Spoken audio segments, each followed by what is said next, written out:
reitero las buenas tardes a todos y todas las personas que están asistiendo a esta actividad que en lo particular me alegra mucho que me hayan hecho esta solicitud, porque por supuesto que el tema de la argumentación jurídica pues me apasiona y creo firmemente que ha sido un tema que se ha dejado relegado en algún momento desde la formación en grado y pregrado en la carrera de Derecho. Más recientemente se ha adoptado, pero obviamente no forma, digamos, parte de la malla curricular de todas las universidades, y sabemos que el Poder Judicial pues tiene una amplia gama de profesionales de distintas universidades. Por eso creo que la iniciativa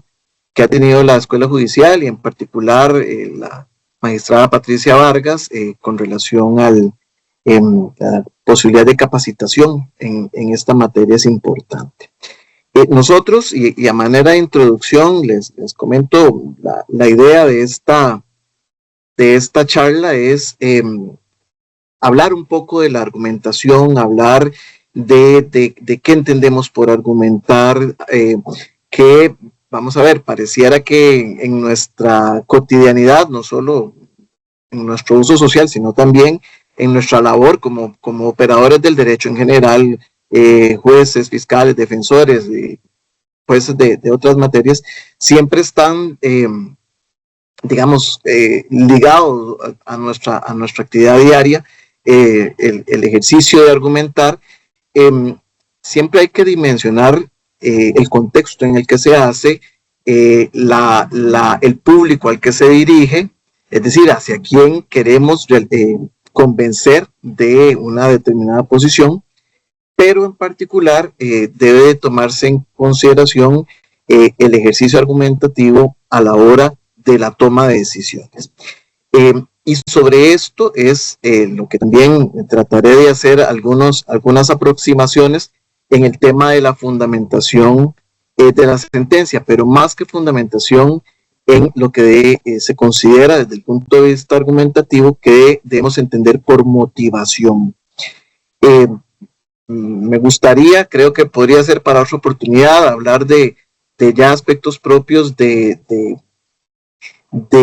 fundamentación más concreta de sentencias, por ejemplo, la fundamentación en materia de hechos, que es importante, la fundamentación en materia, digamos, ya de los aspectos propios de la teoría del delito, de los aspectos propios de la pena, que es muy importante, y en materia, por ejemplo, penal juvenil, cuando se decide por una u otra tipo de sanción que todavía tiene algunas particularidades pues específicas, es importante. Creo que esta primera aproximación que pretendo hacer, sin ser exhaustivo, es dar un panorama comprensivo del fenómeno, perdón, del fenómeno de la argumentación.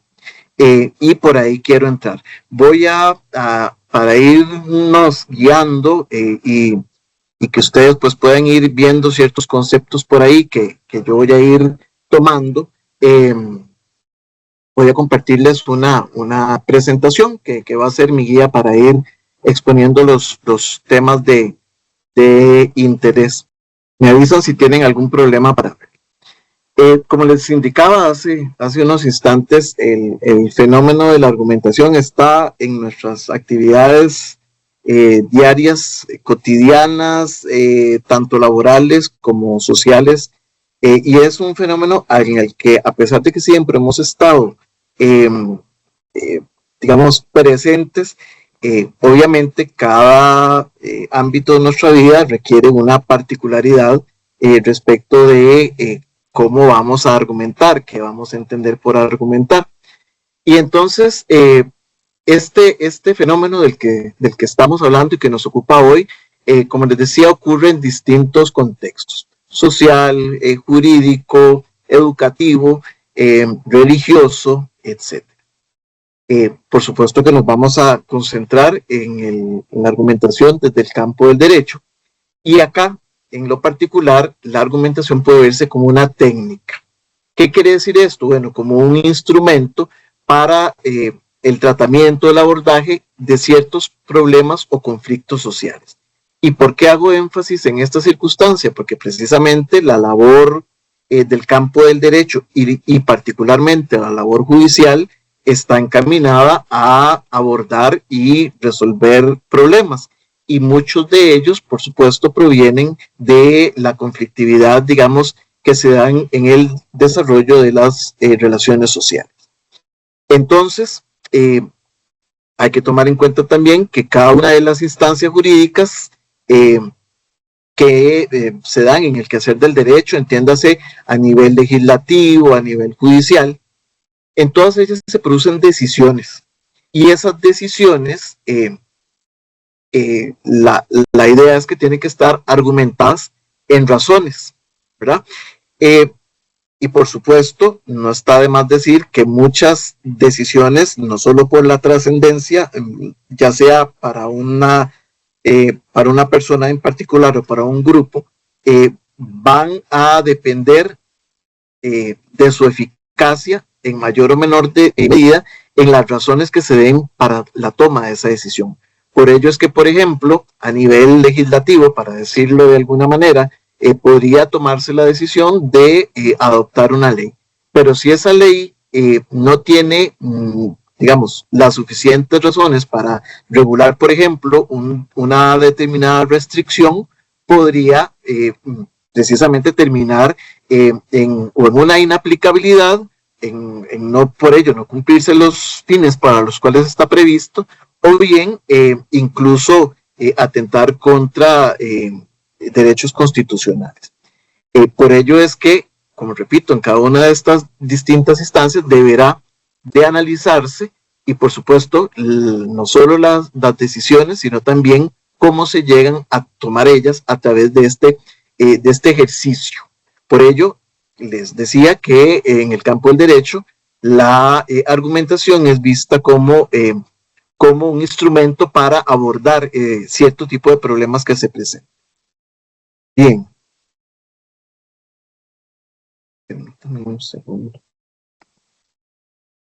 Pero bueno, ustedes dirán o se preguntarán qué significa argumentar. Y sobre todo, partiendo de lo que estamos indicando, qué relación existe entre argumentar y decidir. En esto hay que tener muy claro que ambos fenómenos, ya sea tomados de forma aislada o de forma conjunta, están indisolublemente ligados. Es decir, todos los operadores jurídicos, sean jueces, sean legisladores, sean litigantes, hablando en términos generales, defensores, fiscales, querellantes, entre otros, ¿verdad? Tienen la necesidad de argumentar y para ello, ¿verdad? Esta necesidad de argumentar viene, digamos, de la mano porque tienen que tomar decisiones, ya sea por sí mismos o porque tienen que proponer a otra persona que decida en un determinado sentido. En el caso de la toma de decisiones, por ejemplo, de las personas juzgadoras, la argumentación no solo tienen que realizarla para la adopción de la toma de decisión propiamente dicha, sino también las partes deberían de darle los insumos, y esto en cualquier materia, le tendrían que dar los insumos para que esa persona juzgadora tome una determinada decisión en uno u otro sentido. Por ello es que tanto la argumentar y la decisión indicamos que van indisolublemente ligados. Ahora, en principio, y esto lo subrayo, la argumentación se supone que precede o antecede a la decisión. Es decir, nosotros deberíamos de argumentar previo a tomar la decisión, pero por supuesto es totalmente posible que se decida sin argumentar, es decir, sin dar razones del por qué se decide o de determinada manera. Claro, este fenómeno, cuando son, digamos, decisiones que son tomadas por sí mismo, es decir, cuando la decisión depende de solo uno y de repente no hay no hay por qué justificarla, no tiene mayor trascendencia. Si existe algún problema con la decisión que se tome, ya digamos será otro tipo de análisis el que tendría que hacer la persona. Pero cuando la decisión sí requiere de brindar las razones, tenemos ahí es donde se empiezan a presentar los problemas. Pongamos para clarificar esto un ejemplo muy coloquial, pero creo que muy válido. De repente cuando somos niños y adolescentes y estamos todavía bajo la tutela y protección de nuestros padres, de repente queremos hacer queremos ir a algún paseo, queremos que nos compren determinada objeto, y entonces para ello hacemos el pedido respectivo, y podría ser que la decisión pueda ser negativa y de repente digan no, y no nos den ningún tipo de razón, o de repente pues sí exista alguna posibilidad de que nos expliquen por qué no hay dinero, por qué no se puede, etcétera.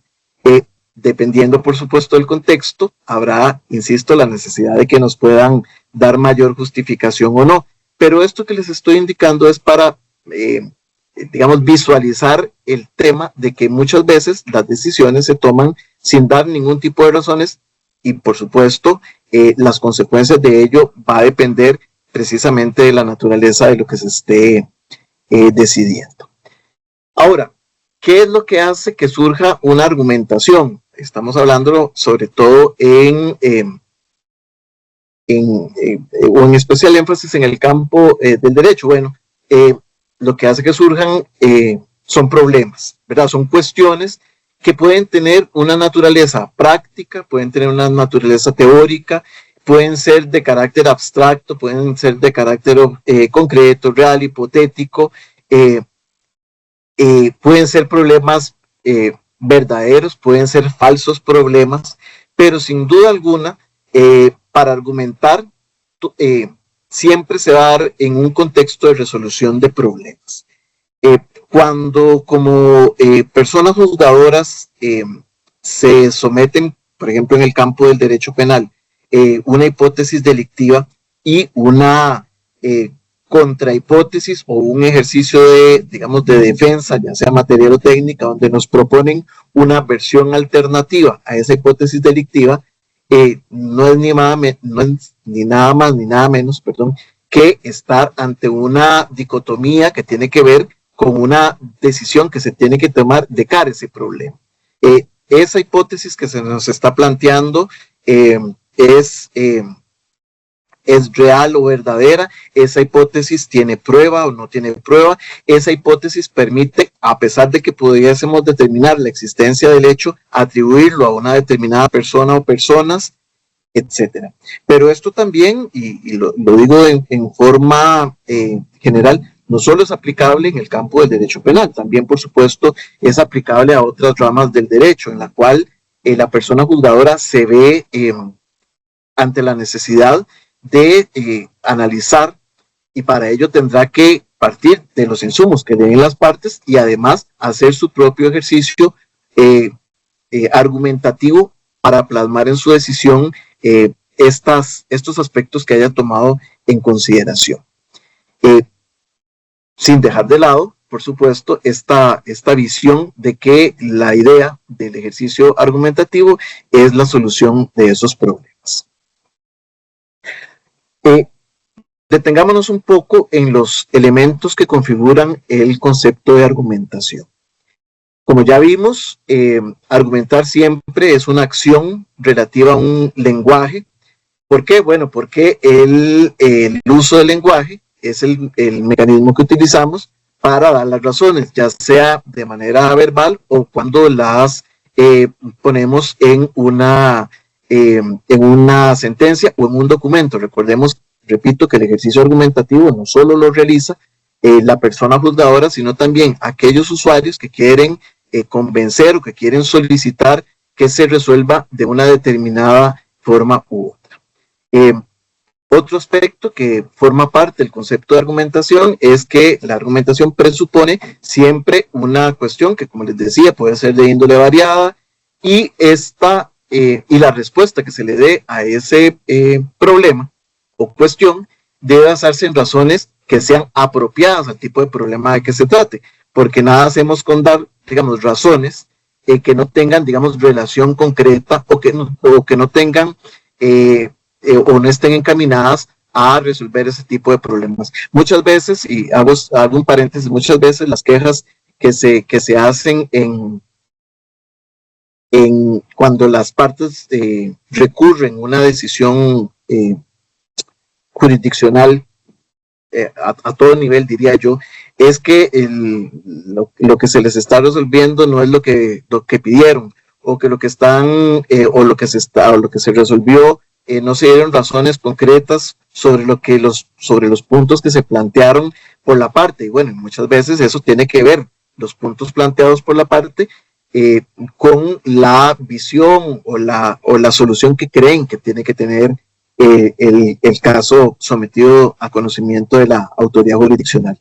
Por ello es que este elemento de la argumentación es importante tenerlo en cuenta, dar las razones apropiadas, pues, para que tenga correlación con el tipo de problema de que se trate. También, como elemento integrante en una argumentación, supone tanto un proceso, es decir, una actividad, como el producto o resultado de esta actividad. En esto quiero pedir, digamos, atención a estos dos aspectos por lo que voy a indicar más adelante. Y también quisiera decirles que cuando hablamos en materia de argumentación, y no quiero ser como muy exhaustivo porque hay muchos términos que son muy técnicos, pero creo que la idea es que tengamos una visión, digamos, que nos permita entender el fenómeno como tal.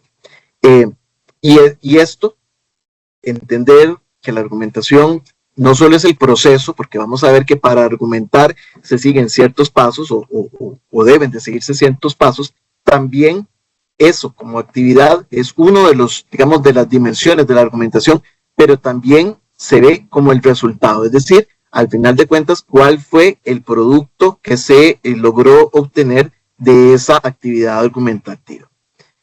Acá es importante entender que como actividad, la argumentación es todo, digamos, lo que tiene lugar entre el planteamiento del problema y la solución del mismo.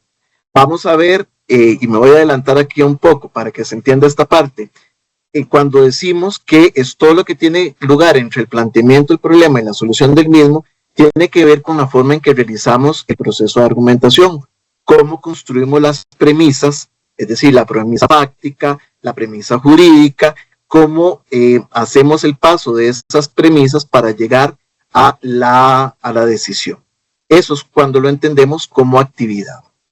Lo vamos a ver en detalle en unos instantes. Como resultado, en la argumentación ya vamos a poder distinguir estos elementos que les acabo de indicar, qué son las premisas, qué son las conclusiones, qué son las inferencias y cuál es la relación que existen entre ellas, es decir, entre las premisas y la conclusión, ¿verdad? Entonces, por eso es que tiene esta, digamos, doble dimensión que es importante distinguir. Y otro de los elementos es que argumentar también es una actividad racional en un doble sentido. Por un lado, una actividad orientada a un fin, ¿verdad? En el que también existen criterios para evaluar una argumentación. ¿Qué significa esto? Bueno, que si nosotros argumentamos para lograr una determinada finalidad, vamos a poner un ejemplo, en la posición del Ministerio Público en una audiencia en la que se están discutiendo medidas cautelares y su pretensión es que se ordene una prisión preventiva, esa actividad la entendemos como, digamos, propia del ejercicio de la argumentación, pero también existe la posibilidad, y eso corresponderá a quien tenga que decidir, por ejemplo, y también a la contraparte, en un ejercicio, digamos, distinto que ya vamos a explicar, evaluar esa argumentación. Y voy a retomar este último punto que acabo de indicar. Por ejemplo, para entender este panorama. Una vez que la representación del Ministerio Público hace el ejercicio argumentativo para pedir la prisión preventiva, la contraparte, entiéndase la defensa técnica o incluso la material, podrían realizar otro ejercicio argumentativo para no solo proponer una decisión distinta, sino incluso para desacreditar, para tratar de socavar los argumentos dados por la representación del Ministerio Público. E insisto, también esto es aplicable en un ejercicio que se pueda utilizar en cualquier otra materia del derecho en que exista contrapartes. Pero también está la intervención que tendrá que hacer en su momento la persona juzgadora para poder evaluar esa argumentación, tanto de la parte de, acusador, en este ejemplo que les acabo de poner, como la defensa, para determinar también si esa argumentación es buena, mala, mejor una que otra, si le dio suficientes elementos para poder crear a sí mismo una argumentación propia partiendo de los insumos que se le dieron, ¿verdad? Para establecer la premisa, de los hechos o la premisa jurídica, cuál es la solución que se le puede dar al asunto. ¿Cuáles son las concepciones de la argumentación? Porque el desarrollo que se ha dado últimamente, de hecho ahora especialidades precisamente que tienen que ver con esto, porque se ha determinado la importancia de entender cómo se da este fenómeno para la práctica forense jurídica. Por supuesto que existen diferentes concepciones de la argumentación. Vamos a hablar, voy a darles las nociones para entender cuáles son esas concepciones. Esto sería solo hablar de concepciones de la argumentación formal. Nos podría tomar varias clases, pero la idea, como les repito, es dar estas aproximaciones para entender el fenómeno, de manera global. Ya corresponderá después ver cómo podernos cada quien ir ahondando en estos temas, pero de estas tres concepciones vamos a iniciar con la concepción formal. ¿Qué hace la concepción formal de la argumentación? Ver a la argumentación como una serie de enunciados sin interpretar. Ya ahorita voy a explicarles qué quiere decir esto, pero vamos a adelantar para que entiendan esto. Esta concepción es una concepción, como su nombre lo indica, formal. Esto tiene que ver y tiene muchísima relación con lo que conocemos como la lógica. Pero desde ya me gustaría dejar claro, siempre lo hago cuando trato de hablar de este tema, es que nosotros estamos acostumbrados en el lenguaje común a hablar de algo lógico o de algo ilógico, pero eso normalmente lo estamos asociando a temas de lo que nosotros consideramos que es experiencia.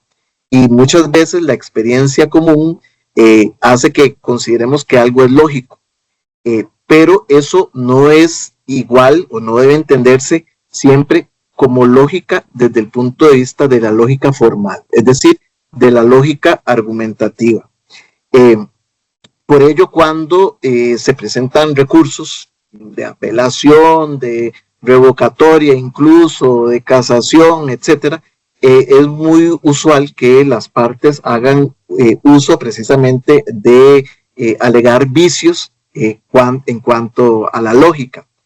Pero muchas veces esa lógica la ven desde esta concepción común y no desde el concepto propio de la lógica formal. La concepción formal, entonces, va a ver esta serie de la argumentación como estos serie de enunciados sin interpretarlos, sino a partir de las premisas. ¿Qué hace esta concepción? Responder a problemas de naturaleza formal. Es decir, si a partir de enunciados, entiéndase premisas, de tal forma construidos, ahorita vamos a ver ejemplo, se puede pasar de una a otra para llegar a la conclusión. Esa es, digamos, como la concepción como se ve la concepción formal de la argumentación. ¿Qué hace esta concepción? Se centra en ver la argumentación como un resultado y no como una actividad. Por eso les hice énfasis hace unos instantes atrás en esta distinción de ver la argumentación como resultado o como actividad, porque vamos a ver que las distintas concepciones que vamos a esbozar ahora, que son tres, van a poner acento en una u otra. Retomando la concepción formal, ¿qué utiliza esta concepción? La lógica, pero la lógica estándar o la lógica clásica, ¿verdad? ¿Para qué la utiliza? Para señalar, digamos, ciertas condiciones que deben de respetarse para considerar que el razonamiento pueda tenerse como válido o no. En esta concepción formal, los criterios de validez o los criterios de corrección van a venir dados por las reglas de la inferencia. Vamos a ver, en esta aclaración también resulta importante hacerla desde ya. En materia de argumentación, y sobre todo cuando tenemos que analizar argumentos de otro, normalmente se nos exige, tanto desde cuando lo hablamos, digamos, desde la perspectiva común, hasta cuando lo hablamos de forma técnica, hay ciertos, digamos, aspectos que nos van a pedir, que el interlocutor nos va a pedir, y es lo que, digamos, técnicamente se habla, los criterios de validez o corrección. Si yo afirmo algo y alguien me lo cuestiona, normalmente me va a preguntar de dónde tomo yo ese criterio, va a tratar de ver si por ejemplo lo que yo digo, mire, es que esto es de determinada forma, y me preguntan ¿cómo puedo asegurar? Yo digo, es que me lo contaron, ahí entra un criterio de corrección. Bueno, ¿cómo saber si la fuente que me lo contó tiene a su vez una fuente correcta o es un chisme, ¿verdad? Entonces estos criterios de corrección, ahora trayéndolo al tema de la argumentación desde el punto de vista formal, tiene que ver con las reglas de la inferencia. Es cómo se llega precisamente a la conclusión, ¿verdad? Desde el punto de vista formal. ¿Qué es lo que hace esta concepción formal de la argumentación? Nos suministra esquemas o formas de los argumentos. Y vamos a utilizar como ejemplos el llamado modus ponens o silogismo subsuntivo. Voy a hacer más, digamos, voy a dedicarle más a esta parte porque creo que es la que tiene que ver más con el ejercicio de los operadores jurídicos en el sistema judicial nuestro. Llámese personas juzgadoras, llámese otro tipo de operarios, y en general creo que en todas las materias se recurre a esta forma o a este tipo de establecer argumentos para plasmarlas en las decisiones.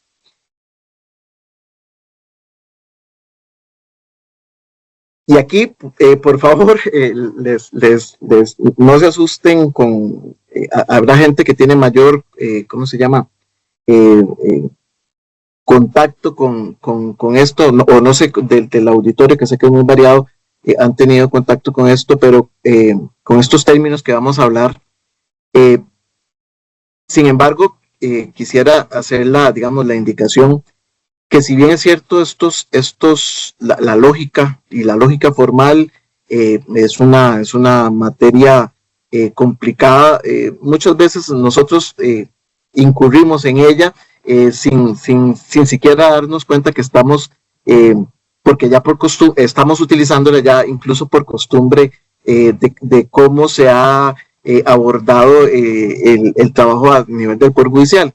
Por ejemplo, las personas juzgadoras en muchas ocasiones aprenden utilizando formularios, los denominados machotes que se solicitan, ¿verdad? Porque no siempre uno tiene la oportunidad de partir de cero y crearlos a sí mismos, y por supuesto la ayuda siempre es bien recibida. Entonces a veces vamos a encontrar determinadas formas que a veces, y la idea acá también es que ustedes puedan después ver si con las pocas herramientas que se puedan dar el día de hoy podemos analizar si a veces lo hacemos de manera, o si lo hemos venido haciendo de manera correcta o incorrecta, ojo, desde el punto de vista formal. Se habla de una forma de argumentar que se llama el modus ponens.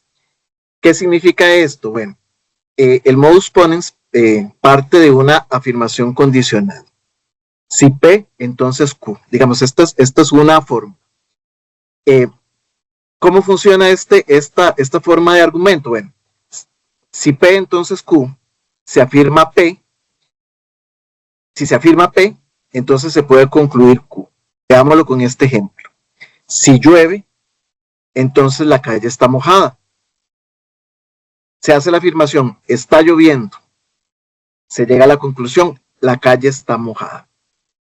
Esta es, digamos, la forma clásica del modus ponens. Normalmente, repito, digamos, es muy usual que utilicemos esta forma de razonamiento, de argumentar. Existe otro que se llama el modus tollens, que funciona, pero digamos, como a la inversa. ¿Cómo funciona este? Bueno, se tiene la misma afirmación condicional y lo que se hace es negar Q. ¿Para qué? Para concluir que no se da P, es decir, la primera afirmación. Retomemos el ejemplo. Si llueve, la calle está mojada. Y se observa que la calle no está mojada, entonces se concluye que no está lloviendo. Pero ojo, vean que aquí vamos a encontrar, digamos, una diferencia modal, que en este modus tollens, para poder, digamos, llegar a la conclusión, se hace una actividad, digamos, adicional, parte de la argumentación. Se hace un ejercicio de observación que la calle no está mojada y por eso se puede llegar a la conclusión de que no está lloviendo. En el enfoque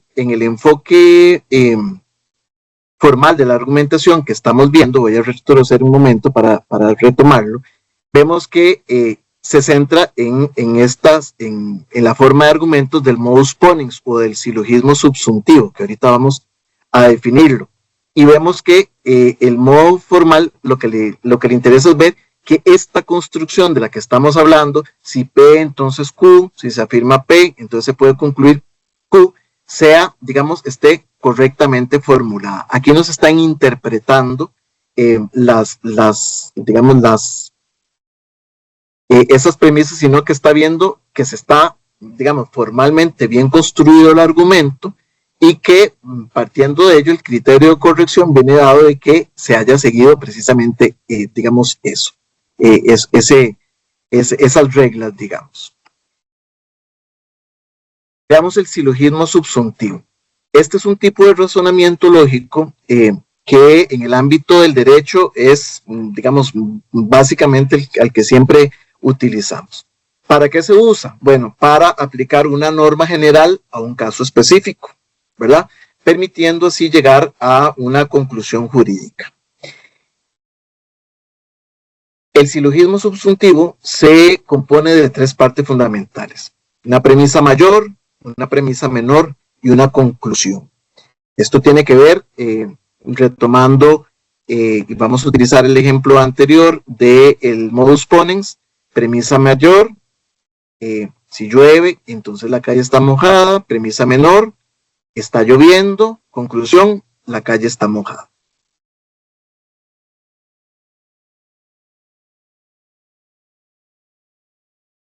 Veamos otro ejemplo.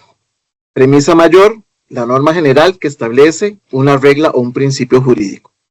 Todo el que comete un homicidio debe ser castigado con pena de prisión.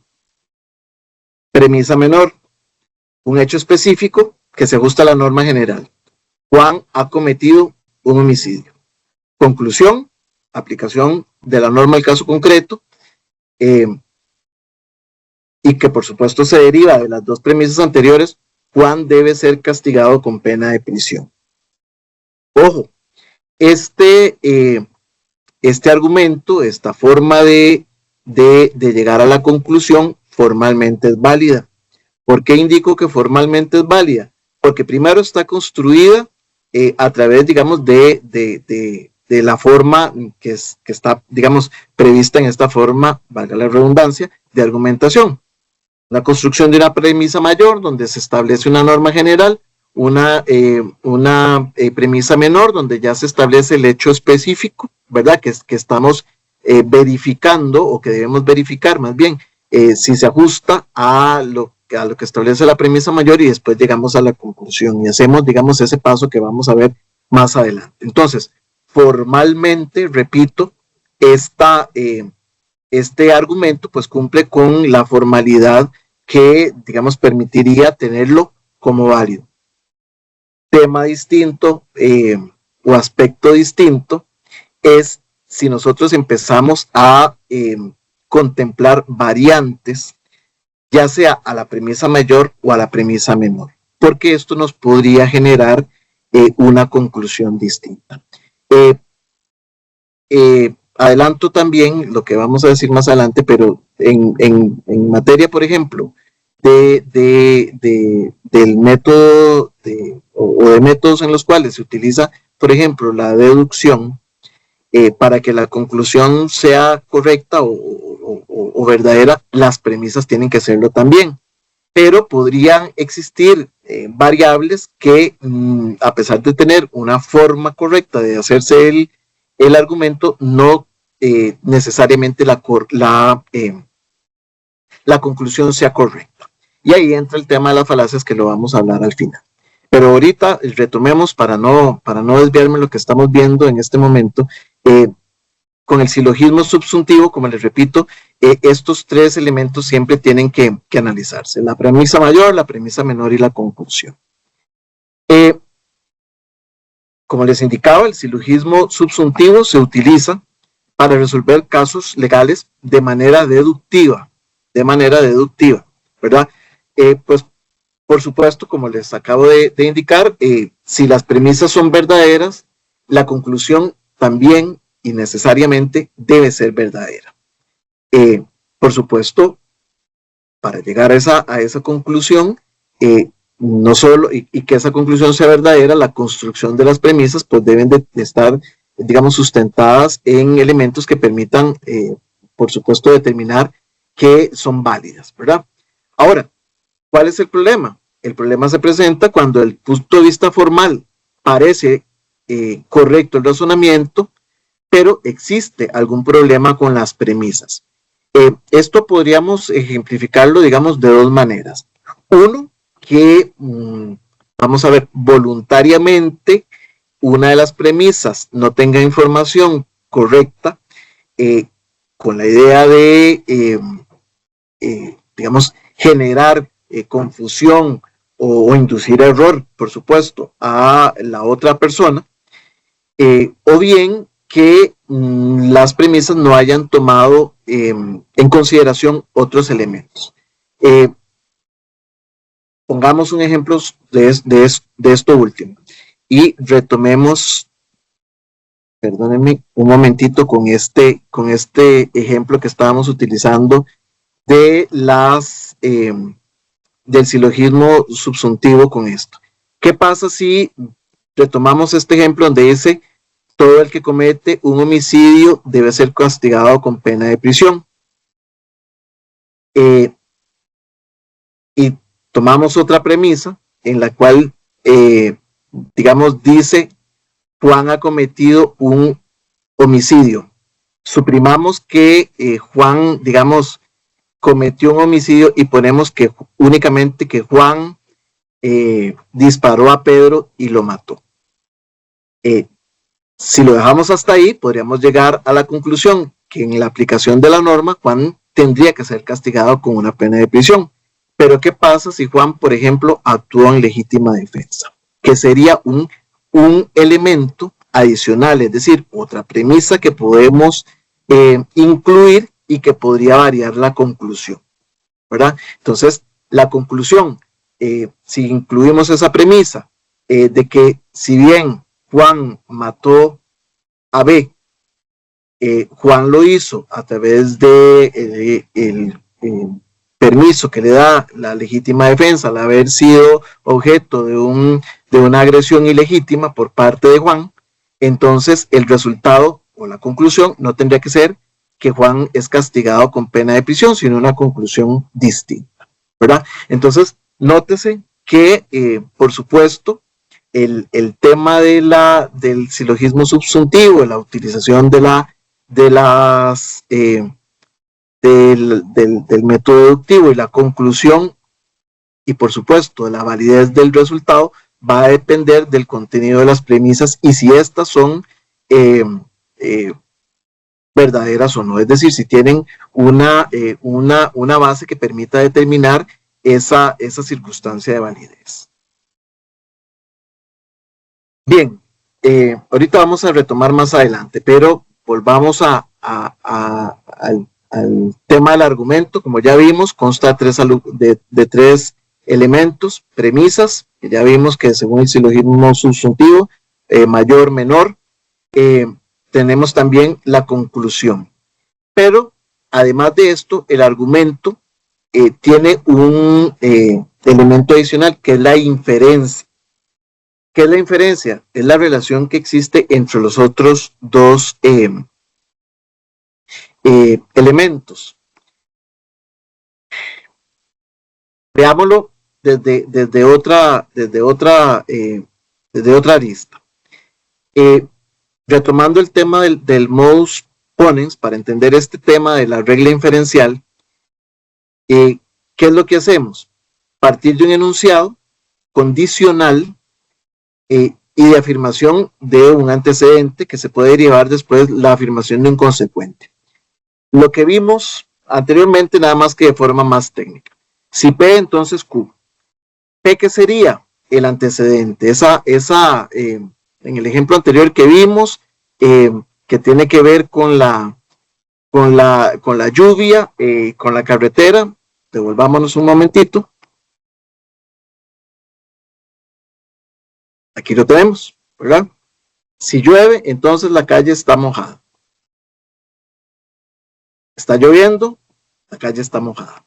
Ese mismo, digamos, forma de argumento, lo vamos a ver acá.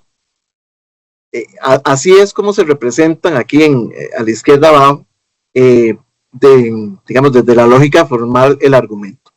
P, entonces Q, se da P, entonces podemos concluir que se da Q. P y Q, ¿qué son? Van a representar las variables. Y, bueno, lo que se representa con esta flechita es lo que se llama un funtor, que tiene que ver con la relación, esta relación que se va a dar entre las variables para poder llegar a la conclusión. Esta formalización, ¿para qué es útil? Es para, digamos, evitar problemas de imprecisión, porque la lógica estándar, digamos, muchas veces no va a resultar capaz de captar, digamos, toda la riqueza de los lenguajes, del lenguaje natural, el lenguaje que utilizamos nosotros todo el tiempo. Y no siempre, a la hora de establecer, por ejemplo, una sentencia, es posible establecer los argumentos de forma, digamos, tan estructurada, ¿verdad? Y por supuesto no siempre es fácil traducir un argumento del lenguaje natural al lenguaje de la lógica. También es importante resaltarles que esto que llamamos el modus ponens, el sentido estricto, no prescribe, es decir, no ordena, no permite una conducta, sino lo que permite esa estructura, esa forma, digamos, de organizar el argumento, es poder verificar si el paso de un enunciado a otro, de una premisa a otro, es formalmente válido. Otros conceptos que es importantísimo que tengamos presentes, sobre todo porque muchas veces en la redacción de escritos, en la redacción de recursos, en la utilización del lenguaje para establecer recursos y también en las resoluciones utilizamos de manera indistinta términos como inferir y términos como inferencia, y no son lo mismo. Desde el punto de vista de la argumentación, inferir es el pasar de un enunciado a otro. Es decir, es verlo, como hablábamos ahora, como una acción o una actividad. Eso es inferir. Es este necesario paso de pasar de un enunciado a otro.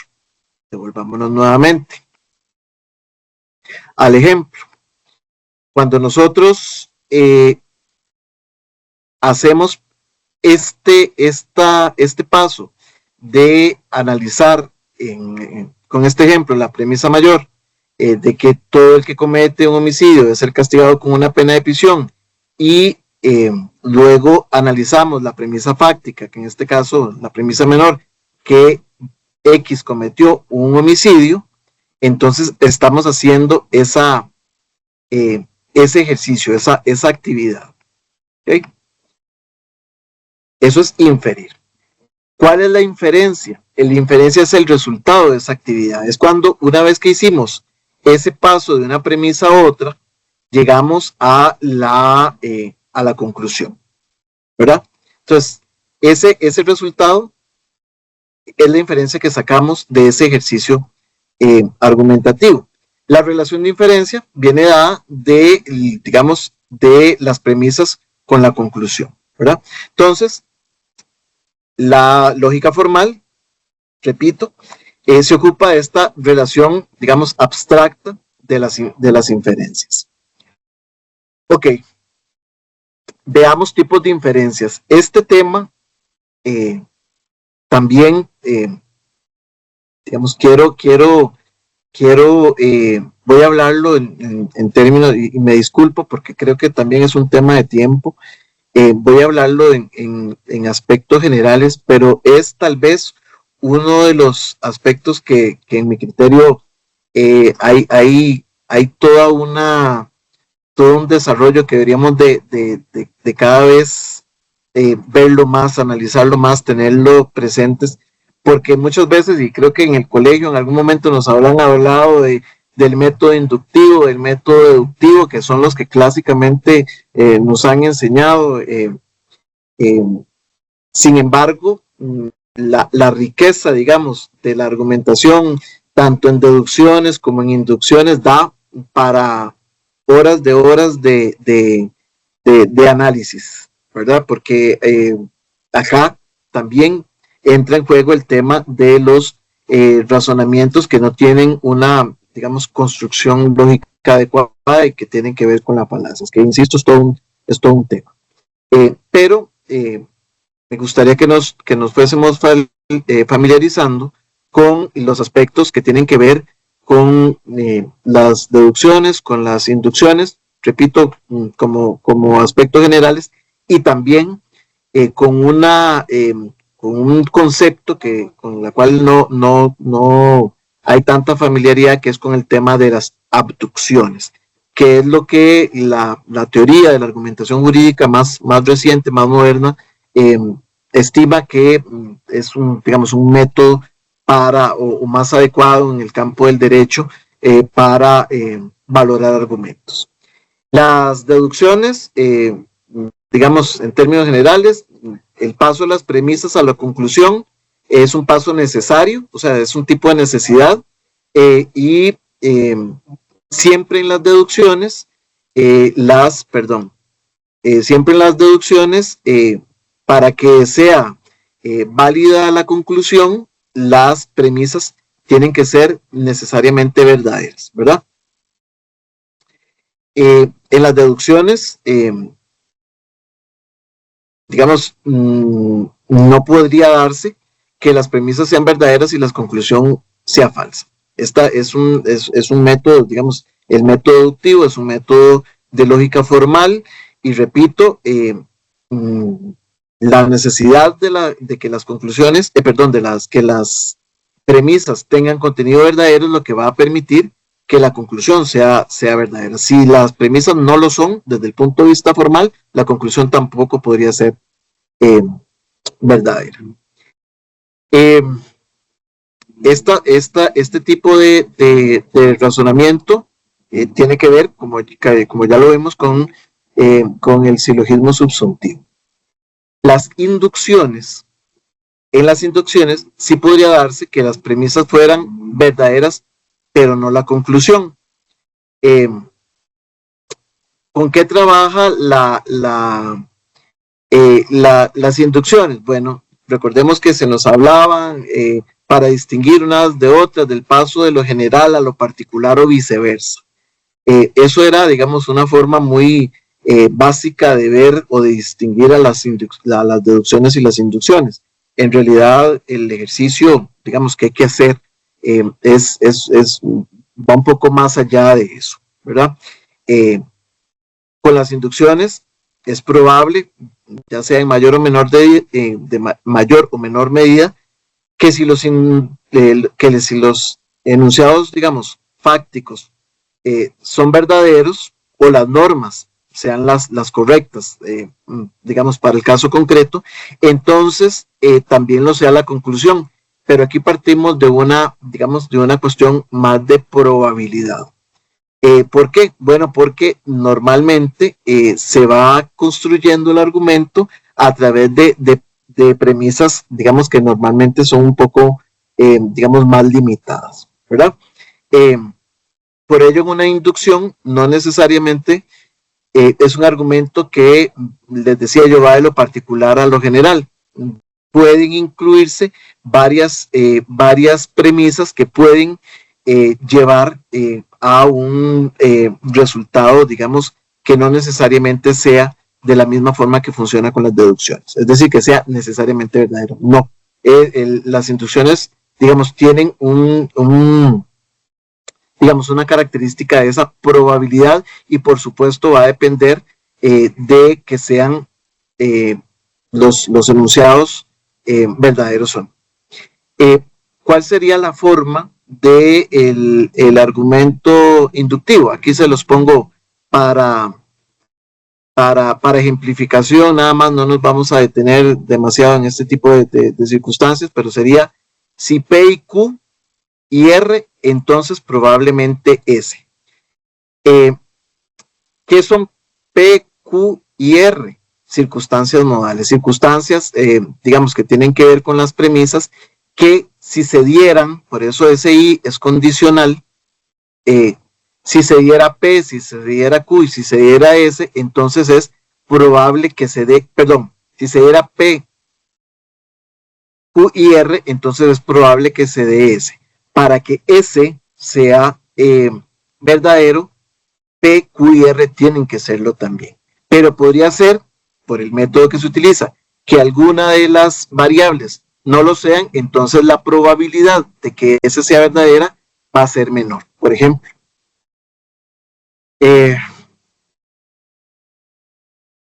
no sé si vamos bien, no sé si voy muy rápido, si quieren que me detenga un momentito para retomar algún asunto o continuamos. ¿Estamos bien? Me dicen sí, por el momento no hay ninguna indicación diferente en el chat. Muy bien, muy bien. Seguimos. Creo que ahora hacia el final vamos a tratar de aterrizar un poco más, pero creo que es importante estas conceptualizaciones, un poco para entender que el fenómeno de la argumentación, repito, es un fenómeno que abarca, digamos, una serie de reglas que es importante conocerlas y sobre todo de que los conceptos, a pesar de que los utilicemos en la cotidianidad, muchas veces no es lo mismo una argumentación desde el punto de vista, digamos, por las consecuencias, por supuesto, en lo jurídico, que en lo social, que en lo religioso, etc. Retomo la inducción. Digamos, acá es importante que en la inducción cobra relevancia sobre todo las cuestiones materiales y contextuales, es decir, sobre lo que están construidas esas variables, esas premisas.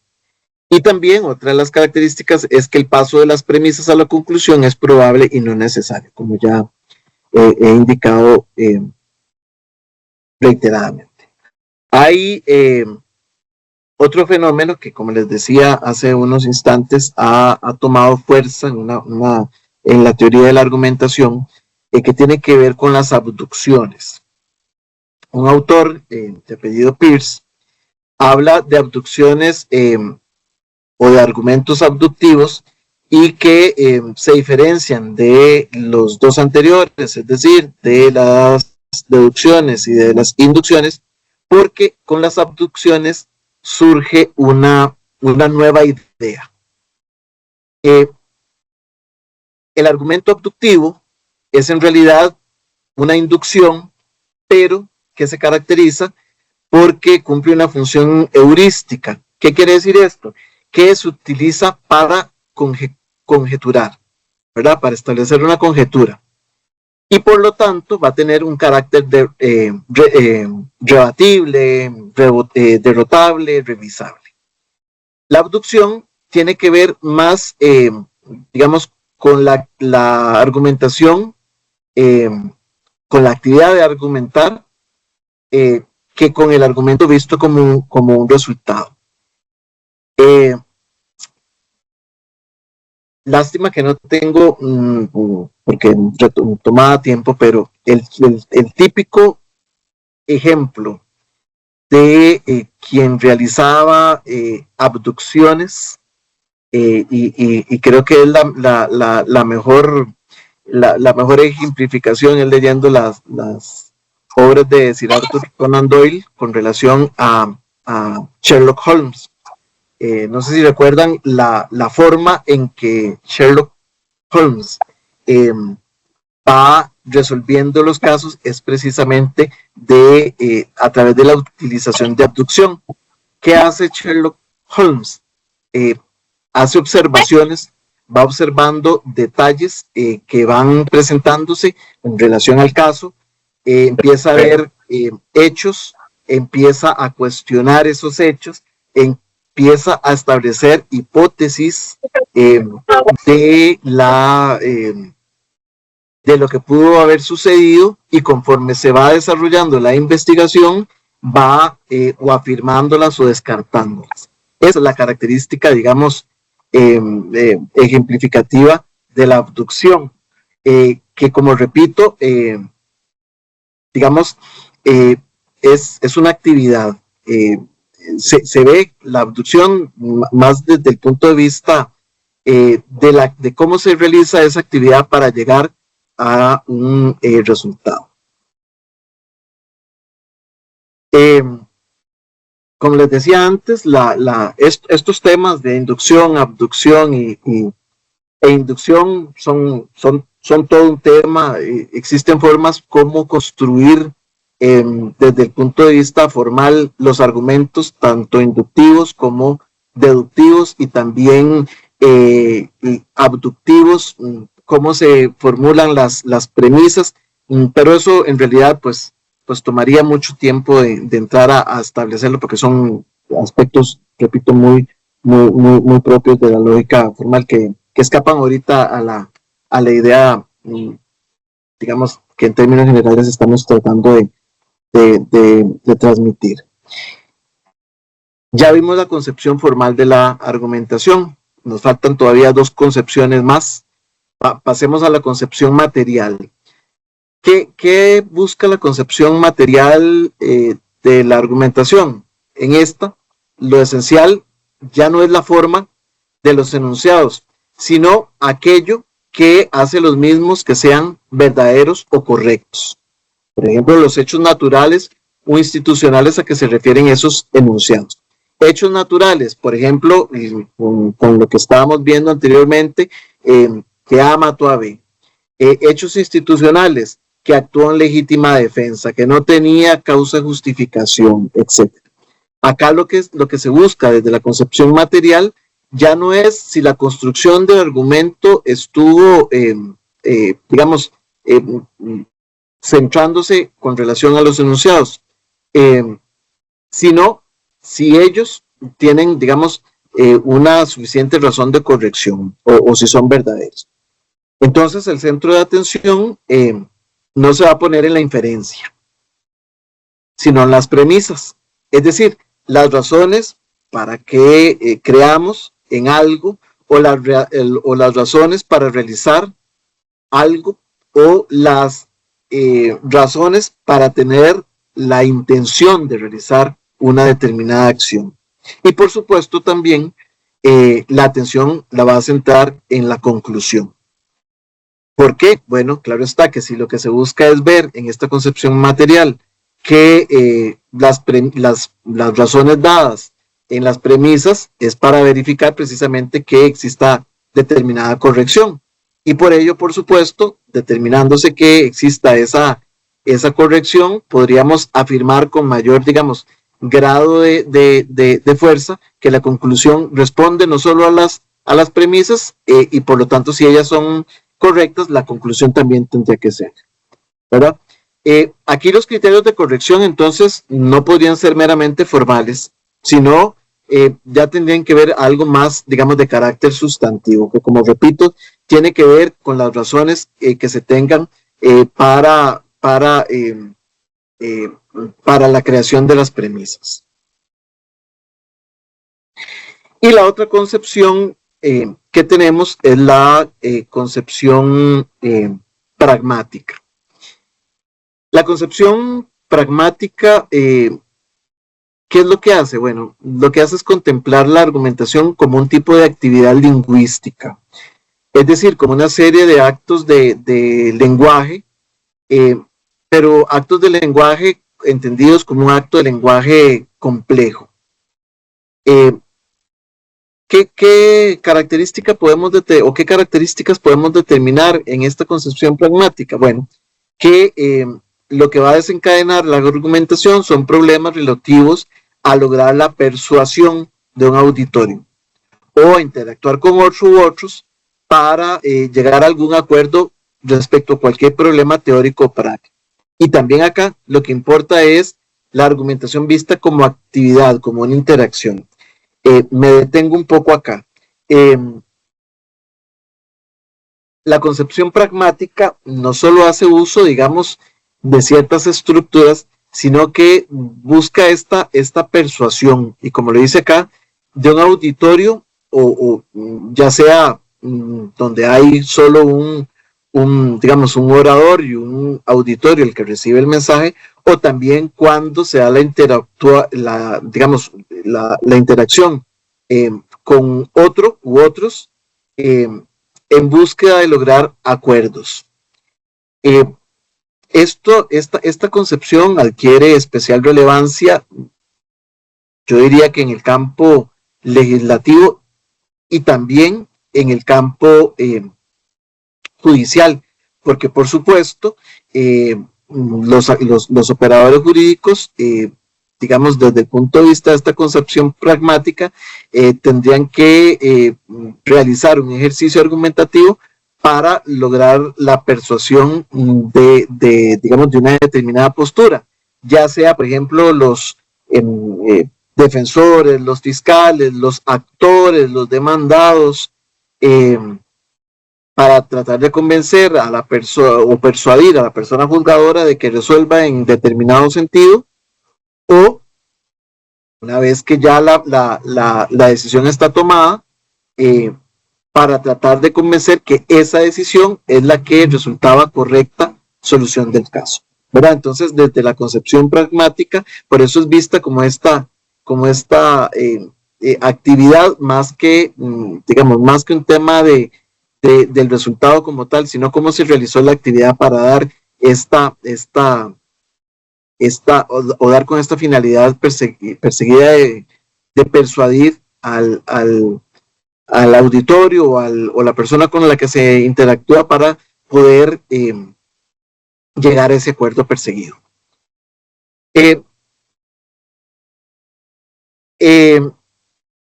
Esta actividad, naturalmente, o en esta actividad, se producen argumentos, pero ojo, las premisas y las conclusiones de los mismos ya no son enunciados sin interpretar, como vimos en la primera concepción, en la concepción formal, o enunciados interpretados como erróneos o correctos, sino como enunciados aceptados. ¿Okay?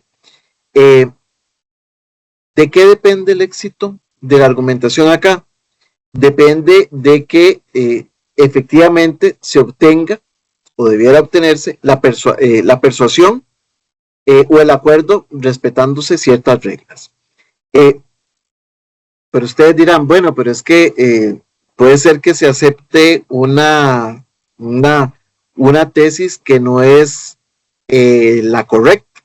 Bueno, precisamente el ejercicio argumentativo va a depender, digamos, de quién es que considere correcto o no, quién tiene que decidir si es correcto o no una determinada decisión, pero acá el énfasis que quiero hacer es en cómo se ve, cómo se perciben desde el punto de vista, digamos, de lo teórico en materia de argumentación, estas tres concepciones, la formal, la material y la pragmática. Porque por supuesto, esto nos permite, digamos, comprender un poco mejor, digamos, la dimensión de lo que implica argumentar.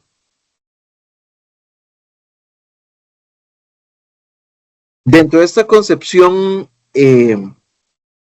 pragmática, que como vimos, busca lograr esta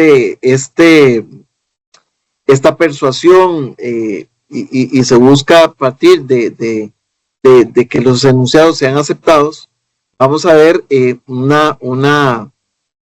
doble enfoque. Estos vienen dados por la retórica y por la dialéctica. La retórica, ¿por qué? Porque la acción de argumentar estaría centrada, digamos, en la idea de persuadir a un auditorio, ¿verdad? La argumentación, digamos, el auditorio va a asumir un papel básicamente estático, ¿verdad? ¿Cuál va a ser los elementos de la retórica? Bueno, un orador, un discurso, el auditorio y la persuasión. Mientras que en la dialéctica, la argumentación tiene lugar entre participantes, un proponente, un oponente, que va a asumir un rol dinámico y entre ellos, y esto es importante, va a haber una interacción constante. Lo típico que ocurre en el contradictorio, por ejemplo, cuando se realiza un juicio, una audiencia para el análisis de medidas cautelares, en materia civil, las audiencias también preliminares, etcétera. En las audiencias que en los distintos procesos vaya a discutirse la necesidad de imponer algún tipo de medida cautelar, etcétera. Estos son más propios del ejercicio de la dialéctica, mientras que la retórica está dada más a un ejercicio en el cual el orador está digamos, encaminado a través del discurso a lograr la percepción de un auditorio. ¿Okay?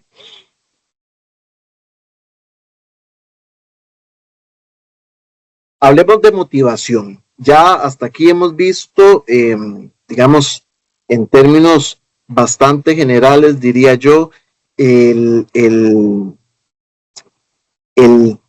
tema de la argumentación, qué relación existe entre argumentar y decidir. Ya hemos hablado también de las concepciones de la argumentación, la formal, la material, la pragmática. Ya hemos visto también las formas que adquieren determinados argumentos. ¿Por qué hemos visto esto hasta ahora? Porque la idea es cómo aplicamos, cómo entendemos esto en temas de motivación. En nuestro, válgase la indicación, que nuestro ordenamiento jurídico digamos, en general, a veces confunde o usa, digamos, de manera, digamos, indistinta, motivación y fundamentación. Digamos, los actos, digamos, de la motivación, digamos, van más allá de dar un fundamento, porque a veces el fundamento podría ser únicamente jurídico, podría ser únicamente fáctico, pero la motivación es más allá, digamos, contempla más aspectos que por lo tanto no podría, digamos, reducirse únicamente a justificación. Aunque, repito, es común que de repente se hable de manera indistinta. Aquí lo que me interesa es hablar de la motivación desde el punto de vista de la argumentación jurídica y sobre todo en la idea un poco que quiero transmitir es la motivación o los elementos que se propone a través de la teoría de la argumentación jurídica para tomar en cuenta a la hora de la toma de decisiones, por un lado, y plasmarlo en la sentencia. Pero esto sirve no solo para las personas juzgadoras, sino también para los otros operadores jurídicos para que puedan verificar si con estos elementos que se proponen puede considerarse que la decisión, por ejemplo, una determinada resolución, cuenta con la motivación suficiente. Por eso, mi objetivo es esbozar algunos aspectos y desarrollar algunos propuestas que se han hecho a través de la teoría de la argumentación para considerar que se pueda estar ante una motivación. Bien, la motivación de las decisiones, por supuesto, tiene una especial relevancia en el ámbito jurídico porque la legislación en particular, y vamos a referirnos a la materia penal, tiene elementos, normas jurídicas concretamente, que tienen la necesidad de que exista motivación en las decisiones.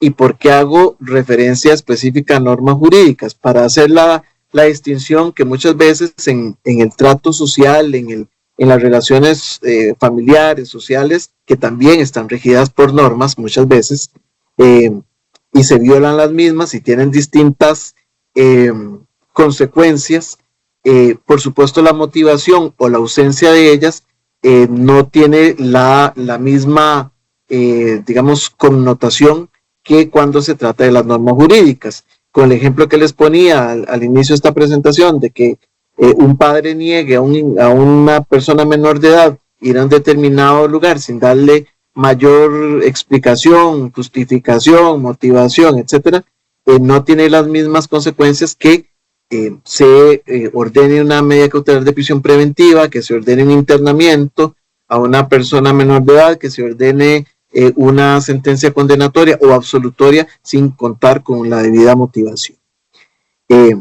Por ello, resulta, digamos, relevante estos aspectos que estimamos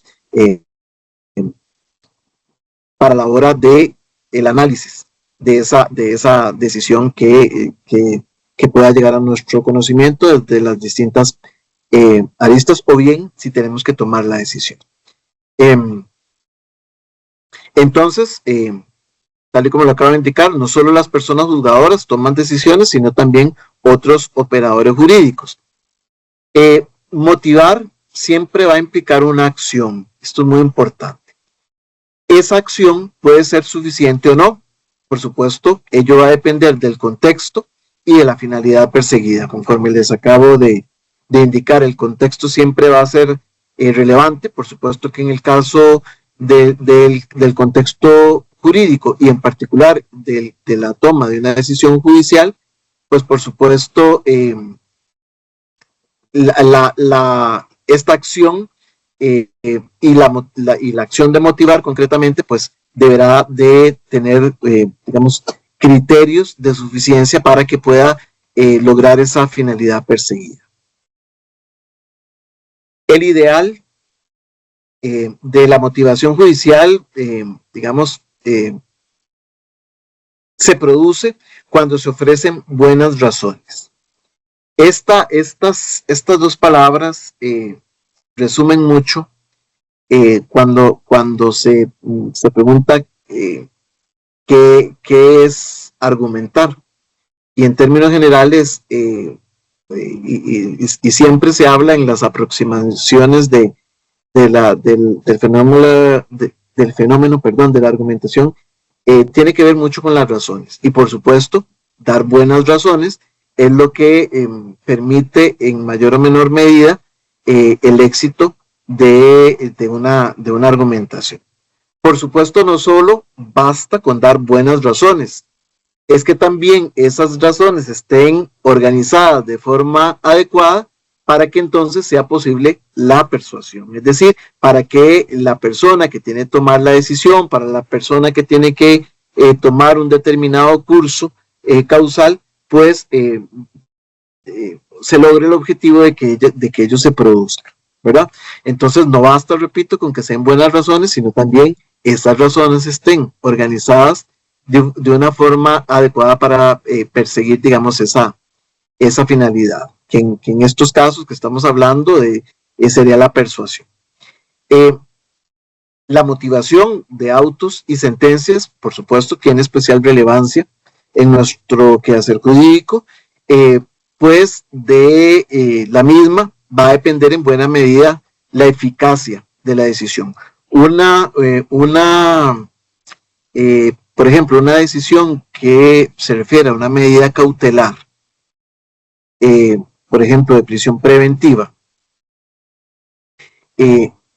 no basta con que, por ejemplo, A mate a B o A de muerte a B, que no tenga, digamos, una causa de justificación que esté por lo menos al inicio de la causa acreditada, y que por supuesto la legislación prevea que si A mata a B tenga que tener como posible pena imponer una pena de prisión, y que además eso es lo que da fundamento a que se pueda fijar una medida cautelar de prisión preventiva, no basta con que se dé la circunstancia fáctica, sino que se permita por la persona que pretende, el operador jurídico que pretende que se ordene esa medida, o viceversa, que no se ordene, el organizar sus argumentos de forma motivada, razonada por supuesto, para que se logre llegar a que la decisión se adopte por la persona juzgadora y por supuesto que sea eficaz, ya sea la prisión preventiva o ya sea la libertad de la persona imputada, la imposición de medidas menos gravosas. Esto para hablar de un ejemplo de penal, pero por supuesto que es posible aplicarlo a las otras materias. La normativa procesal, y vamos a utilizar ejemplos, procesal penal, tiene diversas normas que prevén precisamente el deber de fundamentar. Y aquí hablo del deber de fundamentar porque así lo establecen estas normas. ¿Cuáles son estas? Voy a utilizarlo, esto nada más a manera de ejemplo, el artículo 142 del Código Procesal Penal, que tiene la regla general. Otro ejemplo específico, el 238, que habla de la decisión para la aplicación de la prisión preventiva.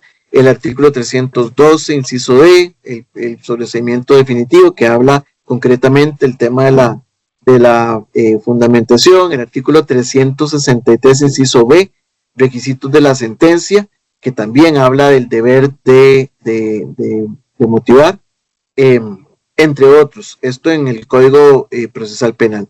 En la Ley de Justicia Penal Juvenil también encontramos ejemplos. El artículo 59, el carácter excepcional de la detención provisional y su deber de fundamental. El artículo 90, la resolución que ordena la suspensión del proceso a prueba, también tiene una mención específica al deber de fundamentar. El artículo 97, la admisión y rechazo de prueba, también habla de esta forma necesaria de fundamentación. El artículo 107, inciso C, requisitos de la sentencia en materia penal juvenil.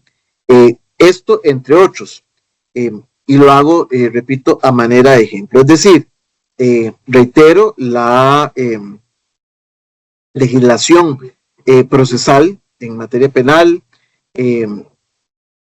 tiene contemplado el deber de fundamentar. Por eso, a pesar de que obviamente esto se habla en términos generales, no es un obstáculo para poder entender que ese deber no solo se encuentra reglado en términos generales, sino en términos específicos. ¿Por qué indico esto? Bueno, porque muchas veces a veces cuestionan, digamos, que no se ha fundamentado una providencia en la que, no sé, se señala a una determinada audiencia. Bueno, no, ahí obviamente el deber de fundamentación no está, digamos, no es el mismo que se exige a una decisión que tenga que afectar, por ejemplo, un derecho fundamental. Esto para indicarlo de alguna manera. Habrán otras circunstancias que sí, los autos, por supuesto, son los que ya a partir de los autos ya sí se requieren un ejercicio en mayor o menor medida de fundamentación. Se propone, y esto siguiendo a uno de las grandes figuras de la argumentación en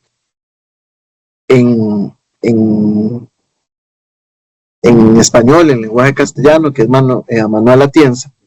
Él propone lo que denomina un decálogo sobre motivación y hace una serie de, digamos, de propuestas que considero, digamos, importante analizar cada uno de nosotros como operadores jurídicos para nuestra práctica, ya sea desde cualquier ámbito como operadores jurídicos, porque esto nos va a permitir ya no solo digamos, tener algunos elementos necesarios para la toma de decisión ya propiamente a la hora de decir, sino también desde las partes también que puedan verificar si esto puede estar plasmado o no en mayor o menor medida en la decisión y por supuesto, dependiendo del tipo de motivación,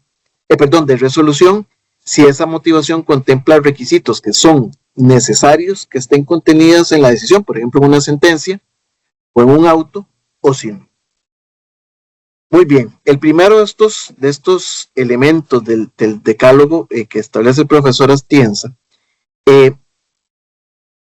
para él, motivar una decisión significa poner las buenas razones que puedan encontrarse a favor de la decisión en la forma adecuada para que sea posible la persuasión. Esto resume lo que les había indicado hace unos instantes, de que, digamos, esta actividad no solo viene dada de dar buenas razones, sino también, pues, por supuesto, de que puedan darse de forma adecuada para lograr esta persuasión. ¿Persuasión de qué? De lo que se resolvió está, en este caso, ajustado a derecho, digamos, es jurídicamente correcto. En este punto, lo que sostiene el autor es que lo esencial es que la sentencia contenga buenas razones. Esas razones que permitan, digamos, justificar esa decisión, sin dejar de lado los aspectos formales y pragmáticos. Aquí quiero hacer una pequeña pausa para indicarles algo importante. Cuando hablamos de buenas razones para justificar la decisión, no solo es en cuanto a cuando se analizan los hechos, no es solo en cuanto se analizan las cuestiones jurídicas o de fondo. Las buenas razones incluso tienen que tenerse para establecer los hechos. ¿Por qué hago este énfasis? Porque de hecho hay digamos, hay estudios que tienen que ver con la argumentación en materia de hechos, hay obras que se refieren a esto, sino porque, por ejemplo, en el ejercicio del derecho penal, el Ministerio Público hace una hipótesis delictiva, la defensa presenta en algunas ocasiones una tesis alternativa y le corresponde a la persona juzgadora establecer lo que se tiene probado o improbado. De hecho, el Código Procesal Penal prevé como uno de los requisitos de la sentencia los hechos probados, así se dice. En la práctica hay discusión porque algunas personas lo ponen como hechos probados, unas personas ponen no hay de interés, otras personas recurren a establecer ciertos hechos que se pueden probar, aunque no se llegue a la decisión, digamos, condenatoria, por decirles algo, o absolutoria, etcétera. Otras personas recurren en materia de fijación de hechos a tener hechos probados o improbados. ¿Por qué hago esta indicación? Bueno, porque las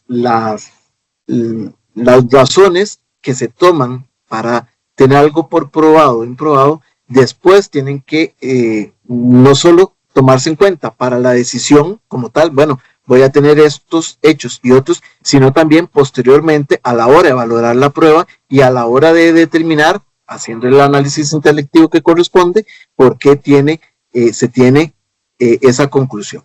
¿Por qué se tuvieron por probados o por qué no se tuvieron por probados tales hechos, o incluso la propuesta de la defensa, por supuesto, que también debe justificarse? Por ejemplo, si se está alegando una legítima defensa, bueno, ¿por qué se probó? ¿Por qué no se probó?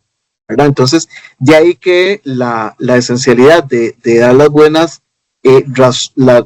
razones no solo tienen que ver, como les repito, con la parte, digamos, ya completamente de la decisión, sino también con el ejercicio de los otros aspectos que van a formar parte de la sentencia en aquellos casos en los que tenga que ver con la decisión.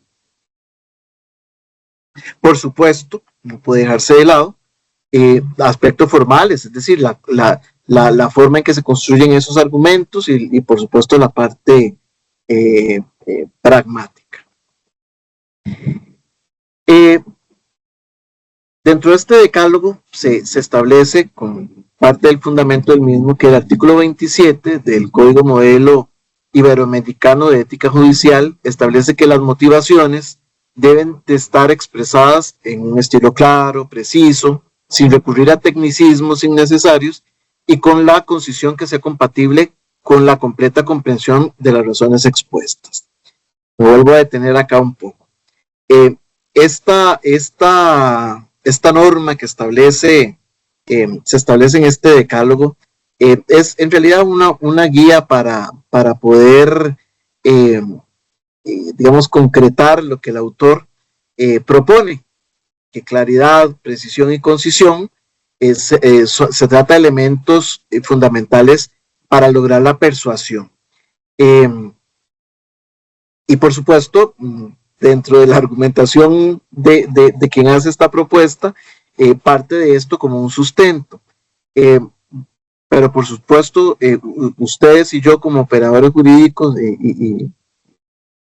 digamos, y parte de la institución, sabemos que se ha hecho mucha, digamos, últimamente mayor énfasis en los temas de, por un lado, de que las sentencias sean claras, el lenguaje sencillo, que puedan, digamos, estar o puedan ser comprendidas por cualquier lector, etcétera. Y muchas veces eso nos pone en una situación que nos enfrentamos cuando existen, digamos, necesidad de aplicación, términos muy técnicos, o bien cuando la explicación no puede ser extremadamente sencilla, sino que tiene que, digamos, completarse a través de una serie de información, de pasos, de introducción, de cuestiones teóricas, de introducción de lineamientos jurisprudenciales, etcétera. Así que, si bien es cierto, digamos, el ideal tiene que ver mucho con que las redacciones de las decisiones, si son por escrito, o los fundamentos dados cuando son por oral, de forma oral, las decisiones sean en un estilo claro, preciso, y sin recurrir a tecnicismos, estos entendidos como tecnicismos innecesarios. Es decir, si por ejemplo se va a hablar de una, digamos, de un aspecto, de un non bis in idem, no contentarnos con decir únicamente aquí no se aplicó, aquí se aplicó el non bis in idem, sino explicar de qué se trata ese principio y por qué, digamos, es o no aplicable el caso concreto dadas las circunstancias particulares de la causa, ¿verdad? Entonces, esto es importante porque pareciera muchas veces que esto es, digamos, algo como muy obvio, y no necesariamente así. Repito, los operadores jurídicos muchas veces en ese, digamos, en esa disyuntiva de tratar de transmitir la información a quien tiene que tomar la decisión o a quien tiene que revisarla posteriormente para que no considere que se está incurriendo en un exceso o que no se hizo referencia más bien a términos o a explicaciones jurídicas específicas, pues nos encontramos en esa disyuntiva que siempre hay que tener en cuenta, siempre que hay que, no se puede, digamos, invisibilizar.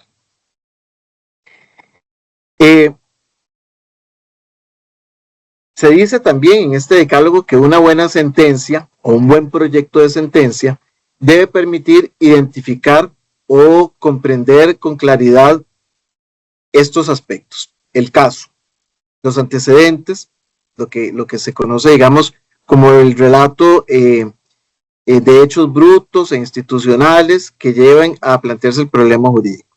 Pongamos un ejemplo,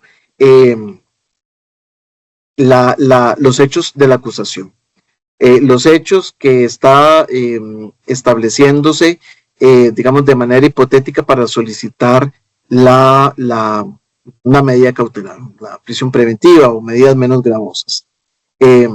Siempre es importante entonces esa determinación, ese relato. Por eso se habla del relato de los hechos brutos. ¿Qué es lo que se investigó? ¿Qué es lo que se está imputando de manera presuntiva?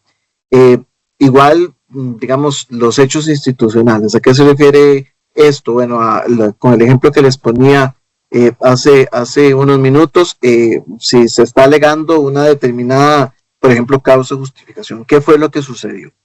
¿Qué hechos justificaron el poder después recurrir a invocar ese tipo de concepto jurídico, ¿verdad? Por supuesto, porque esto es lo que llevan estos antecedentes al planteamiento jurídico. El otro aspecto que tiene que permitir una buena sentencia, un buen proyecto de sentencia, comprender con claridad y determinar claramente el problema. El problema normalmente tiene una naturaleza bivalente. ¿Qué podría ser? Aceptar o no un recurso, absolver o condenar, ordenar la prisión preventiva o dejar libertad, etcétera, ¿verdad? Ese problema normalmente tiene que ver con lo que, digamos, técnicamente hablamos con el tema probando. ¿Qué es lo que esa decisión tiene que tomar en cuenta en particular, ¿verdad? Y por supuesto, esto nos va a llevar a es a determinar que se está ante una circunstancia bivalente, ¿verdad? Como les decía, absuelvo, condeno, ordeno la prisión, un decreto de la libertad, declaro con lugar un recurso, lo declaro sin lugar, etc. También la solución del problema y por tanto la decisión que se adopte, ¿verdad? Según acabamos de indicar. También, y esto es sumamente importante, las cuestiones controvertidas de las que dependa la solución del problema. ¿Por qué repito, por qué hago énfasis en las cuestiones controvertidas? Porque muchas veces nos enfrentamos a que la decisión y sobre todo la fundamentación deja de la motivación en general, deja de lado cuestiones que indicaron alguna de las partes y que no se tomó en cuenta y que son controvertidas, porque hay muchas ocasiones o algunas ocasiones en las cuales hay hechos que no son controvertidos, donde sucedió el hecho, que sucedió un resultado, no sé, de lesiones, muerte, de afectación al patrimonio, la propiedad, etc. Pero hay otras en las que se hacen planteamientos que para alguno podría considerar que resulta, digamos, innecesario pronunciarse, pero para otros sí. Y por supuesto, no es que tenga que, digamos, lo que muchas veces se pretenda que la persona juzgadora se refiera a todos y cada uno de los argumentos, a todos y cada uno de los puntos. Bueno, no hay circunstancias en las que el ejercicio podrá implicar partir de hechos que se dan por no controvertidos, pero hay otras circunstancias que sí, y sobre todo aquellas que son relevantes para la toma de la decisión. Entonces, las cuestiones controvertidas siempre es importante identificarlas bien para darles el debido abordaje en la decisión y por supuesto esto forma parte de la motivación. Claro está, la respuesta a esas cuestiones controvertidas es sumamente importante tenerlas presentes y también las razones o argumentos para esas respuestas. Aquí quiero hacerles una distinción de esto que hemos hablado y que tienen un término técnico y que son la ratio decidendi y los obiter dicta. Explico estos dos conceptos porque tienen que ver muy claramente con esto. Si se está indicando que una buena motivación tiene que contemplar digamos la sentencia o lo que se vaya a proyectar en ella, estas razones y esos argumentos para estas respuestas a estas cuestiones controvertidas, la idea es que se puedan distinguir entre la ratio decidendi o las rationes decidendi, es decir, si hay varias, que quiere decir, digamos, el objeto, las razones que se toman para la toma de decisión, digamos, las razones importantes, las razones relevantes de los obiter dicta. ¿Qué son los obiter dicta? Son, digamos, para ponerlo como un ejemplo, las razones periféricas. Las que, si bien es cierto, se establecen en la decisión, pero que incluso pudiendo suprimirlas de ellas, aún así la decisión se puede sostener porque se hizo abordaje completo de la ratio decidendi, ¿verdad? De los aspectos fundamentales de la toma de decisión. Porque muchas veces, también, o no en pocas veces, las partes, sobre todo quien quiera combatir una decisión que no es favorable, se centra en pedir o decir que no se han dado razones suficientes a temas que son obiter dicta, digamos, que son temas que no son realmente los fundamentales para la toma de decisión, ¿verdad? Entonces, por eso este aspecto es de suma relevancia. El orden, por supuesto, es un factor clave para lograr claridad. Por ello, pues, una sentencia no debería de empezar a redactarse. Esto es uno de los, diría yo, uno de los consejos, digamos, más importantes que se dan en este decálogo, es que una sentencia no debería empezar a redactarse ya en su forma definitiva, ¿verdad? hasta haber encontrado un orden adecuado para la presentación de los problemas, de las cuestiones y de los argumentos. Por ejemplo, la determinación de los hechos tenidos por acreditados, la valoración de los elementos de prueba que permite acreditarlos o tenerlos por acreditados, las cuestiones del análisis de la teoría del delito, y por supuesto llevar el orden adecuado para que no se quede ningún tema por fuera. El tener identificadas las cuestiones que acabamos de ver, las cuestiones relevantes, el que tienen que ver con el tema probando y que nos permita establecer claramente cuál es la ratio decidente y de cuáles son circunstancias que son, digamos, periféricas o a mayor abundamiento, etcétera, pero que no constituyen el núcleo central y fundamental de la decisión. Y también la precisión requiere de un análisis conceptual para un manejo adecuado de las clasificaciones, ¿verdad? Por supuesto, el conocimiento de la dogmática jurídica, y para ello, por supuesto, se requiere una buena formación teórica, parte de lo que estamos intentando, digamos, hacer ver acá. Voy a apresurarme un poco más porque veo que ya el tiempo apremia. También, como un sexto punto de este decálogo, existe una tendencia a elaborar, esto es una crítica, voy a adelantar, esta es una crítica que se nos hace en otros contextos jurídicos, que no sé, con mayor o razón medida, pero lo cierto es que efectivamente no podemos negar que en nosotros ha aplicado, que existe una tendencia a elaborar sentencias largas, ¿verdad? Para el autor, esto puede resultar inconveniente porque esto puede incrementar la oportunidad de cometer, digamos, errores. También hace difícil la identificación de elementos esenciales de la sentencia, esto que les acabo de decir, cuáles son las rationes decidendi, cuáles son obiter dicta, exigir, digamos, exige recursos de tiempo que obviamente casi no disponemos normalmente de suficiente tiempo para hacerlas, y por otro lado también para analizarlas, y pues por supuesto que en otros tipos, esta indicación que se hace, el sistema de precedentes es para tipos de sistemas jurídicos como el common law, que digamos que se basan mucho en los precedentes jurisprudenciales. Lo cierto es que muchas veces algunas personas creen, y personas me refiero con ello a operadores jurídicos, que entre más se ponga en una decisión es mejor, y eso no necesariamente, ¿verdad?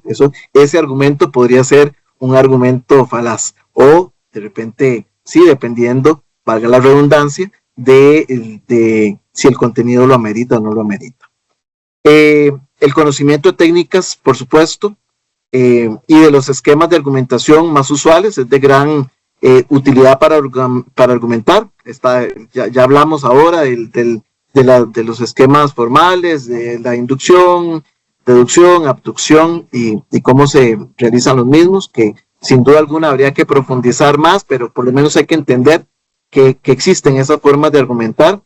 También otra de las críticas que hace el autor es que el derecho no es un género literario. Con esto lo que quiere decir es que muchas veces se escribe más como una historia que siguiendo una estructura propia de poder, digamos, diferenciar las partes necesarias de una decisión, y es cierto, muchas veces vemos que hay decisiones en las cuales lo único que se basan en decir que los hechos son graves y que sucedió tal y tal cosa, y no se detuvieron a analizar, por decirles algo, si esos hechos son típicos, si digamos, los elementos de prueba permiten una interpretación distinta, es decir, son anfibológicos, o si por el contrario todos están encaminados a establecer que existieron o se dieron de una determinada manera, etcétera, ¿verdad? Entonces es una crítica que se hace, sino que la idea es que esa búsqueda de la persuasión en realidad es para, digamos, entender o dar a entender que esa decisión es una decisión que se apega al ordenamiento, a lo jurídico y por supuesto al ideal, digamos, de justicia que persigue cada ordenamiento jurídico. En esto no me voy a detener mucho. El formalismo y el activismo son formas de ver cómo se asume muchas veces las posiciones del juez. muchas veces se tilda que los jueces son excesivamente formalistas y no, digamos, centrarse más digamos, en literalidad de normas y no en las razones subyacentes a las mismas o utilizar métodos de interpretación que permitan hacerlo de una manera, digamos, más amplia y que pudiese buscar el sentido de la norma más allá de lo que dice literalmente. El activismo hace referencia a las posiciones de algunas personas juzgadoras que tienden más incluso a no respetar a veces incluso la distinción de las diferentes digamos poderes, a quién le corresponde legislar o no. En muchas ocasiones se critica esa posición. Hay algunos contextos en que se da más y otros menos. Y finalmente, de este decálogo, dice el profesor Atienza, que la virtud más importante de un juez, entiéndase una persona juzgadora, y que ha de reflejarse en la sentencia, es el equilibrio. Por supuesto, el equilibrio no solo en la toma de decisión, sino también eso tiene que verse reflejado en la sentencia, en la forma de cómo, en la sentencia me refiero en términos generales en la decisión, tal vez en la resolución que se refiera, porque creo que esto aplica a todas aquellas que requiera un grado mínimo de fundamentación. Un tema que no voy a profundizar, esto definitivamente es todo un digamos, un desarrollo distinto que hay que tomar, que habría que tomar desde el punto de vista argumentativo, pero lo hago a manera de mención y de ejemplo porque nunca se puede dejar de lado que dentro del tema de la argumentación la falacia siempre tiene un aspecto relevante, ¿verdad? Es un problema dentro de la argumentación.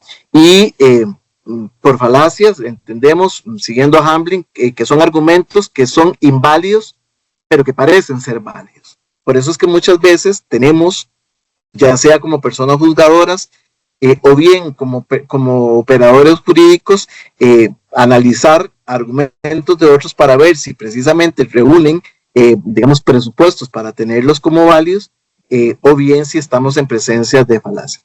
Existe un catálogo variadísimo de falacias. Las falacias tienen estructuras que podrían identificarse, que repito, no vamos a ahondar en ello. Esto lo hago nada más a manera de ejemplo.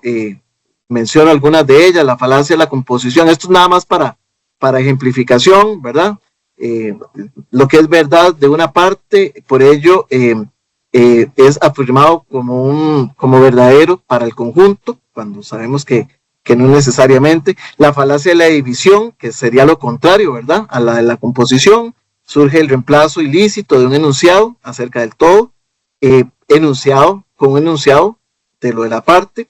La petición de principio, que es muy utilizada, consiste en pedir que se conceda la cuestión, es decir, lo que se está solicitando, el tema en discusión, que es lo que precisamente la parte que está haciendo la petición tiene que disponerse a aprobar. La falacia ad hominem, que muchas veces se utiliza, en la cual se ataca a la persona, no al argumento. La falacia de la autoridad, que no la he puesto acá, que hay que distinguir entre falacia de autoridad y argumento de autoridad, que no son lo mismo. La falacia ad misericordiam es un argumento falaz que actúa atrayendo emociones del oyente en detrimento, pues por supuesto, de su buen juicio, buscando una persuasión, pero una persuasión, digamos, de manera equivocada, o llevando a error o a equivocación a la persona que tiene que tomar la toma de decisión. Y eso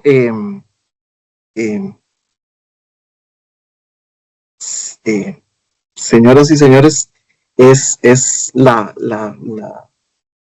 las pinceladas que quería hacerles en esta charla. Espero que les, a pesar de la rapidez por el tema de tiempo, que haya por lo menos brindado algunas pinceladas de elementos para entender mejor el fenómeno de la argumentación y de la fundamentación. Ya habíamos conversado en otro momento con la magistrada Vargas, tal vez hacer cuestiones ya más específicas, pero por el momento creo que era la idea. Espero haber transmitido algo que permita ser útil para ustedes. No sé, Daniela, si algo más. Gracias, doña Ilse, le agradecemos profundamente por la exposición que nos ha brindado esta tarde. Reconocemos siempre su compromiso, ¿verdad?, con la formación judicial continua y su disposición siempre a compartir su amplia experiencia. Muchas gracias, doña Ilse, de verdad, por su tiempo, por su claridad expositiva y por contribuir al fortalecimiento de nuestras capacidades profesionales.